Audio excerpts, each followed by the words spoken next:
asalaamaaleykum wa rahmatullah mbokk yi ñoo ngi leen di jaajëfal ñun ñëpp di ñëw rek taxaw seetlu si kii nga xamante ne mooy Barthélémy Dias ci radiation bi nga def tey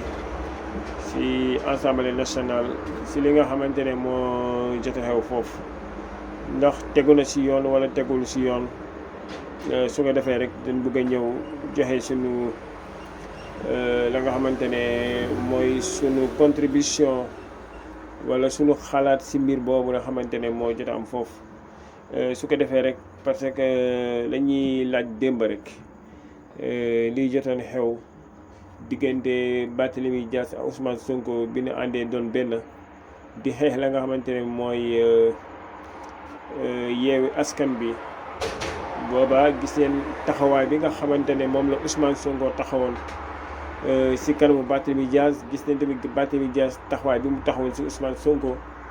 ba ñu dem ba ay jamono Ousmane Sonko bi ñu yëgee ne dañu war a rajee kan xamante ne mooy Barthélémy Dias Ousmane Sonko def benn sortie taxaw défendre ko wax ne Macky Sall dafa bëgg rek nangu maire Dakar ak la nga xamante ne mooy poste député ki nga xamante ne mooy Barthélémy Dias sa duñ ko nangu parce que Macky dafa bëgg utiliser justice pour faagaagal ka nga xamante ne mooy Barthélémy Dias Ousmane Sonko taxaw nag si kanamu Barthélémy Dias di ko défendre waaw lépp lu mu mënoon def na ko pour loolu bañ a am waaw su ko defee rek biñ demee ba jëmbi ñu mën a gis ne loolu nag li Macky bëggoon wala li ñu yaakaaroon na Macky da ko bëggoon loolu antuwul ñuy dem di jamono di dem ba diggante Ousmane Sonko ak Barthélémy Dias am rupture bu am seen diggante ku nekk dem ak boppam ñu mel ni ne safara moo nekk si diggante bi ñoom ñaar su ko defee rek Ousmane Sonko Barthélémy Dias lépp lu moo xam wax Ousmane Sonko tamit toll fii tamit di wax si Barthélémy Dias ba si élection législative sax gisoon neen jàppante yi nga xamante ne jotoon na am ba Ousmane Sonko génnoon na wax di dal ñi nga xamante ne mooy justice yi kon su ko defee rek ñu dem ba jamono jii nag gars yi ministre de la justice adressé ka nga xamante ne mooy Assemblée nationale pour ñu rajee ka nga xamante ne mooy Barthélémy Dias bi ñu demee nag voté nañ ko def nañ ko waaye nag mujjee na am li nga xamante ne mooy radiation ki nga xamante ne mooy Barthélémy Dias waaye nag dañuy taxaw seetlu rek parce que duñ wax ne teguwul si yoon déedéet duñ ko wax duñ wax ne teguwul si yoon parce que suñ ministre bi mënoon nekk def bu yàgg laata Barthélémy Dias mënoon nekk def bu yàgg waaye nag comme moo ngi koy soog a def nii sa loi la ma ne nangu nen ne ñëpp nangu nen ne lii de tegu na si yoon waaye am na ñu ne tamit lii de waru woon am waaw am na ñi nga xamante ne ñooy wax ne warul am comme man nekkuma si wàllu boobu si wàllu justice xawma si dara wàllu nga xamante ne mooy loi yi jànguma ko kon duma si commenté boo xamante ne di si jëm a dugal lu bëri waaye nag si lenn rek dañuy commenté nag si kaw rek li si kaw rek xam na ne politique nag moo demee nii rek politique moo demee nii day gis naan jamono ji ñu toog politique boo woon wundi na waaye déedéet ma dama yaakaar ne politique bi amoon rek a amaat léegi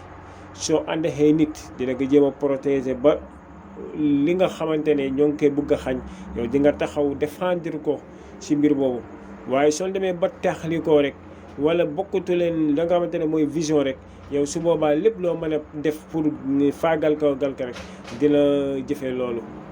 waaw lii rek mooy politique kon nag moo tax ñi nga xamante ne ñoo topp si ginnaaw politiciens yi su leen waxee ñu génn su leen waxee ñu kaa leen xeex ñu dem xeexi politiciens yi su leen waxee ñu dem voté ñu dem voté kon su ko defee rek yow mi nekk si ginnaaw ka nga xamante ne mooy ab politicien war a mën a xam lan mooy sa toogaay yow lan mooy sa toogaay parce que ndax yow soo si deewee su la waxee kaay dem xeexe ji mooy lan mooy dama nar a faagagal wala dama nar a def lii génn bëgg a leen génn défendre lii bi wala affaire yooyu yow war a mën a xam fooy teg sa bopp parce que lu tax ndax yow soo deewee ndax day doon loo xamante ne perte lay doon wala du doon perte soo si gaañoo ndax day doon perte wala du doon perte parce que li ñu gis nii si politiciens yi ñoom ñëpp la man waxuma la kii waxuma ka ànduma Barthélémy Dias ànduma Ousmane Sonko ànduma si wàllu bii du ma ne diw laa àndal waaye nag dama la bëgg a wax ne rek képp koo xam ne yaa ngi topp politiciens yi toppay kax conviction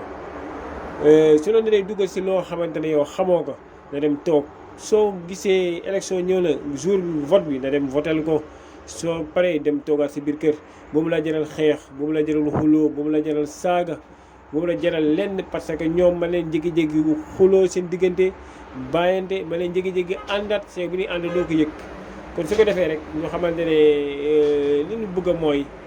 li nga xamante ne moo fi doon jot di am bëgguñu woon nag wax dëgg yàlla mu amaat parce que li ñu bëggoon mooy politique boo xamante ne politique yu yonte yàlla Muhammad sallallahu alayhi wa sallam teg ko si dëgg teg ko si jub mooy leen ihdina siratal mustaqim kon su ko defee rek di ñaan rek réew mi yàlla gi def jàmm ñu bañ a tamit di utiliser la nga xamante ne mooy force rek pour jéem a défendre li nga xamante ne kenn waru ko défendre kon su ko defee rek ñooy jaajëfal ñëpp dinañ ñaanal yàlla subhanahu wa taala yàlla barkeel wasalaam